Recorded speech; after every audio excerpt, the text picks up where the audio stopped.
Hello, I'm Richard Vobes, the Bald Explorer, and this is another of those My Stories, the time when I tell you about my heritage and put it all on the line. It's actually quite interesting, as I've been doing this now for a few months, to think back of how varied the life, a single life can be. And I've been enjoying reading your comments where what I've done has perhaps resonated with your story. So please do keep them coming along. That's absolutely fantastic. Now, as I mentioned in the last episode of this, that I was at Mime School doing all this nonsense. And after Mime School, of course, I started to want to put shows together and theatre and tour around and do things. But that comes a little bit later, because I did the beginner's course twice. I so enjoyed the beginner's course and the teachings of Desmond Jones and his style and his very down-to-earth method of doing things. And I just felt I couldn't absorb it all. So I needed to do it a second time, which I did. So I did the course again. I think the first course was September to December. The second course was January to March. And then thereafter was the advanced course. And it was on the advanced course, I remember, we were sitting outside and the news had come in that there had been a terrible explosion at Chernobyl. And I remember sitting there thinking, golly, that radioactive sheep was a discussion that we were having, and whether the radiation would come across to England. And it was quite a big story, of course, and it was quite a worry. So yes, I do remember sitting outside and we were all somewhat concerned whether, Mime was ever going to carry on in case we all had this wave of radiation coming and attacking us. Now, on the first course, I was lodging in a place in South Wimbledon, but unfortunately that was coming to an end, and I was desperate again in January for the second course that I did, the beginner's course twice, of somewhere to stay. And a friend said, well, why don't you come and stay at where I'm staying in Harrow? And I thought, oh, great, fantastic. And Harrow, I can't remember now, is it on the top of the Metropolitan line? It's on one of the lines right at the sort of far end. So you've got Harrow on the hill with the famous Harrow School, and then you've got the Harrow town. And I can't remember the original road, because there was Butler Road and then there was another road. And I stayed in Harrow, and the landlady moved while we were there, but she took her lodgers with her. And so for the first part of the course, I think pretty much the whole first course, I was there at the first house. But then, and I think when I moved in, actually, there was this, oh, well, I'm going to move. And I thought, oh, perhaps this is only a temporary lodgings. But then we moved into this other house in Butler Road in Harrow. And I remember it going in, and obviously an Indian family had lived in there before. There was the smell of curry, but there was all this rather nasty, what would you call it now? It's sort of fake boards, fake woodwork on it was sort of like vinyl, not wallpaper, but vinyl covering on the walls. And it was pretty ghastly, and it was wobbly, and it hadn't been put up very well. And so the landlady was saying, well, I want to redecorate this. And we lodgers said, well, we can help. And in lieu of rent and all of that and the upheaval. So we had a few months, I think, free while we helped tear down all this stuff and repaint the place, as I remember. And I lived in this little house, in this, well, I guess it was 3 up, 3 down house, quite a big terraced house. Butler Road was a huge row of terraces not far from the station, so that made it very easy to get down to Shepherd's Bush where the Mime School was. And in between all of that, I remember having this little room, and that I got rid of the bed, or there was no bed. I can't remember. Well, anyway, what happened was I got rid of the bed so that I would have more space, and I just slept on the floor.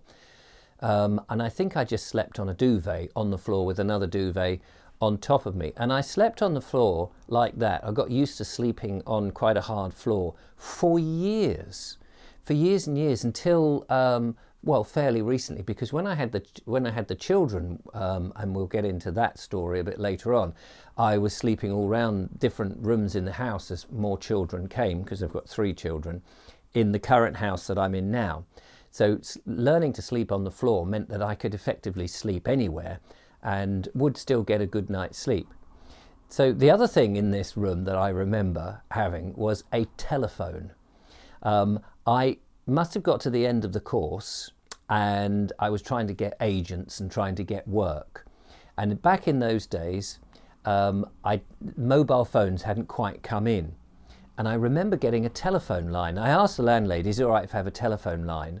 And she said yes. And I'd pay for it all separately. And I remember having this telephone line. I was there for a year and I never got a bill.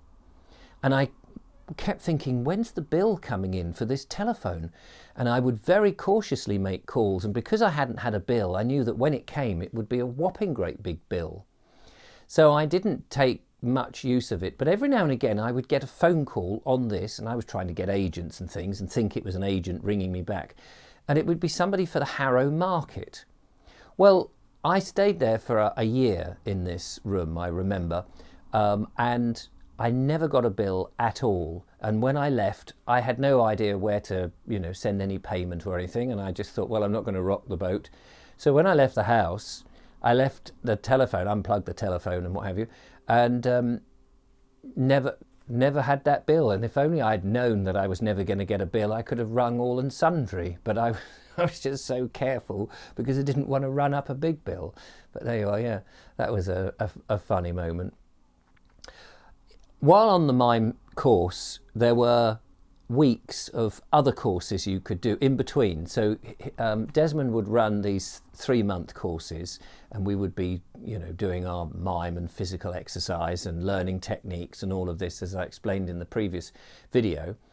And in between the beginner's course, or the same course twice, he would run week courses to those who were interested on different subjects. And there were many different things, but the ones that interested me was masks, operating mask, the full mask and the half mask, and improvisation.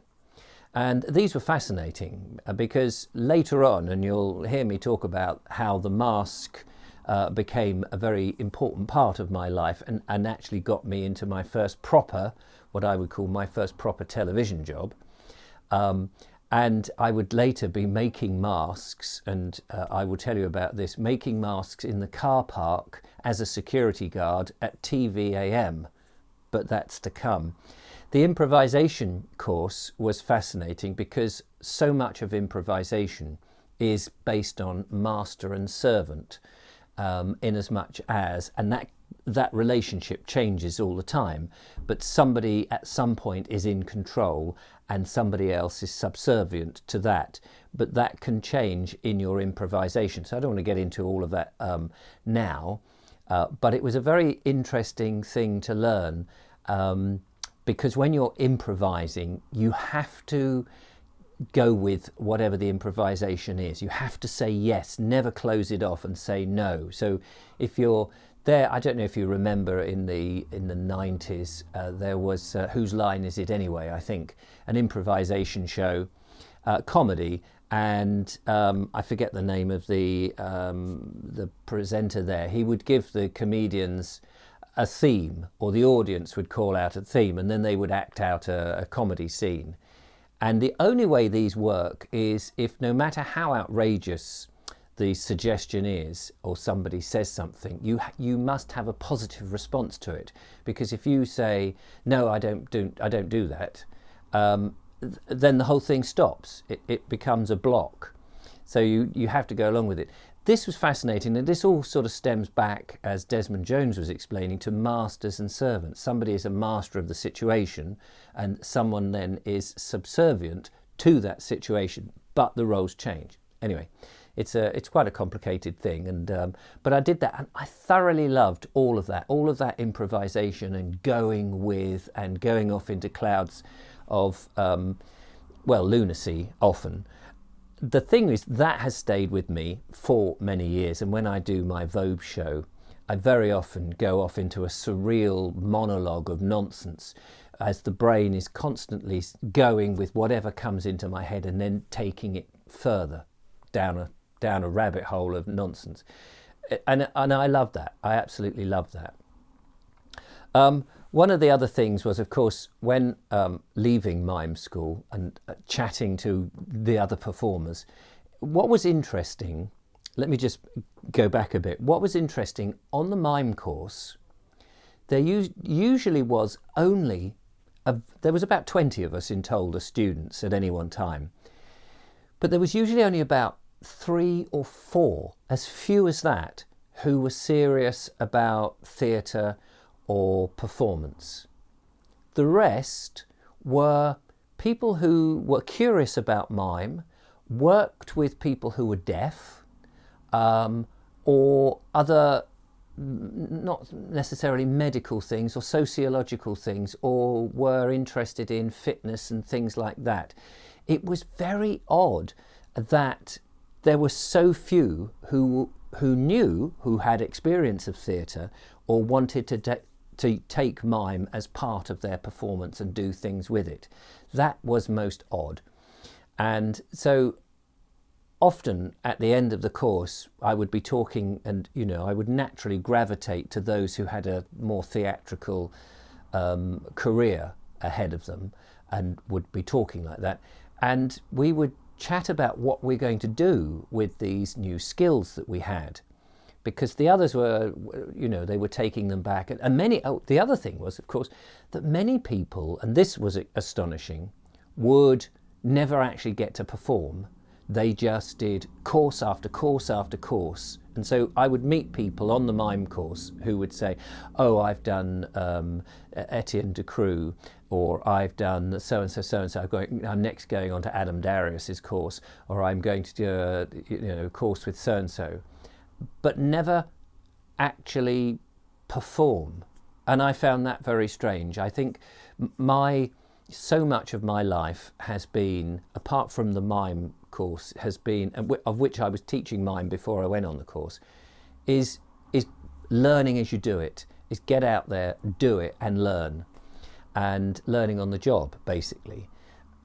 Anyway, one of the things that we were talking about and wanted to do was to try and get into feature films, proper films, as monsters or aliens, because we had been trained to be able to move our bodies through articulation and some sort of dance, and we thought that there must be a market for all of that. So we were trying to get agents.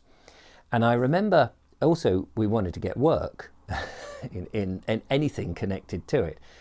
And I remember going for agencies, and somebody said, oh, you need to go to a particular agent. I won't mention it now. I don't suppose they're still running, but I won't mention who they are. But the agency was an agency that dealt mainly with commercials, because I was told that television commercials is where you can make lots of money very quickly. And in those days you'd get paid all sorts of nonsense money. There was one bloke who was paid £40,000 for a day to appear, I forget, it was a chocolate bar, and he would appear in somebody's pocket playing a Wurlitzer. And he was told he couldn't work for the rest of the year, but they would pay him £40,000. And I thought, well, I'd be happy to not work for a year and be paid £40,000. Anyway, so there was this particular agency that dealt with this, and I went for an interview to see if I could get on their books. So obviously I'd passed the first bit when they said, oh, he's trained in mime and does this and does that and blah, blah, blah.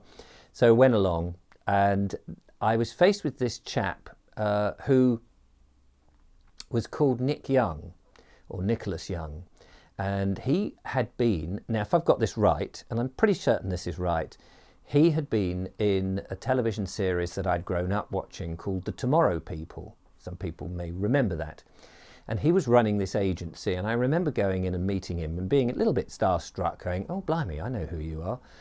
Anyway, we were sitting there having a conversation, and he said, so you want to get into the modelling? He said, right, okay. Now, I should point at this point, I have been losing my hair since I was, well, I suppose about 18. the crown. And so there was quite a predominant crown on the top of my head. And he said to me, he said, you'll have to get a toupee if you want to work in adverts. And he said, don't just get a cheap one, you need to get an expensive one. And I said, oh, why is that? And he said, well, I couldn't possibly put you up as you are without a toupee for, say, a chocolate commercial, because what does it tell the audience? Eat chocolate, your hair falls out. And he was so insistent about this and quite rude about me having this crown, and because I wanted to get into character roles. And he said, no, you know, I wouldn't possibly take you on. And he was quite critical and ejected me from the office effectively. And I thought, right, sod you then. I'm not doing that. I'm not doing that. And going to forge my own way. And later on, I did get in with a very lovely lady who's no longer with us, Marcel Elliott, who ran an agency in Brighton called the Elliott Agency. And I got into lots and lots of television programmes of the time, such as The Bill, Poirot, Waiting for God, London's Burning, EastEnders, a whole host of classic TV programmes as an extra and walk-on with the occasional line. But I'll tell you more about that in the next episode of My Story. Thank you so much for watching. I hope it's been interesting. Do tell me about your stories. Be fascinated to know. If you've enjoyed this, give me a thumbs up. And don't forget to follow, like and subscribe, become a patron, support what I do and all those things. And I'll see you on the next one. Take care. Bye-bye.